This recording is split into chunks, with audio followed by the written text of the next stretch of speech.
Hello friends, আজকে আমরা সূচকের নিয়মাবলী সম্বন্ধে জানবো। যেমন এক্স স্কোয়ার মানে হচ্ছে কি এক্স ইন্টু এক্স পাওয়ার 2 মানে দুটো এক্সের গুণ, আবার এক্স কিউব মানে তিনটা এক্সের গুণ, x into x into x dot dot যদি x to the power n হয়, এন সংখ্যক যদি এক্স থাকে তাহলে কী হবে x into x into x এরকম এন সংখ্যক। এইখানে এনকে বলা হবে পাওয়ার বা ইন্ডেক্স বা এক্সপোনেন্ট বা সূচক, আর এই এক্সকে বলা হবে নিধান বা বেস। এরপর সূত্রসমূহ, যদি বেস একই থাকে আর পাওয়ার যদি আলাদা এবং তাদের যদি গুণ করা হয় তাহলে বেসটা একই থাকবে এবং পাওয়ারগুলোর যোগ হয়ে যাবে, মানে x to the power m into x to the power n সমান x to the power m plus n. একইভাবে যদি ভাগ হয়, বেস একই থাকে তাহলে কী হবে না, পাওয়ারগুলোর মাইনাস হয়ে যাবে। আবার যদি x to the power m whole to the power n থাকে তাহলে x to the power m n পাওয়ারগুলো গুণ হয়ে যায়। আর যদি x y whole to the power m থাকে তাহলে সেপারেটলি তাদের গুণ হয়।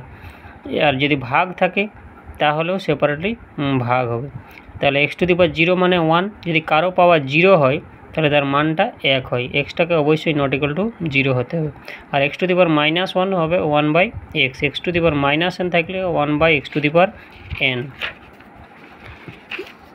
এরপর মূল, যদি x to the power n সমান a হয় তাহলে x সমান হবে nth রুট অফ a।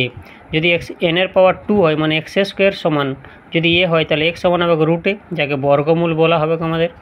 আর যদি এক্স কিউব সমান এ হয় তাহলে এক্স সমান হবে কিউব রুট অফ এ, যাকে আমাদের ঘনমূল বলা হয়।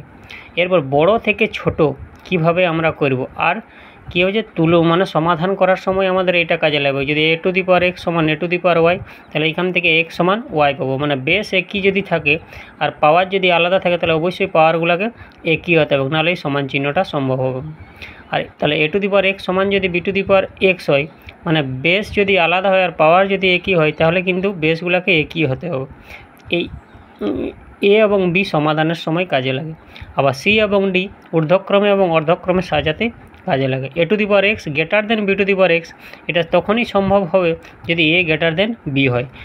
পাওয়ার একই কিন্তু বেস যদি আলাদা তাহলে যার বেস বড় সেটাই হবে বড়। এরপর যদি পাওয়ার আলাদা হয় আর বেস একই থাকে তাহলে কী হবে না, যার পাওয়ার বেশি সেই বড় হবে।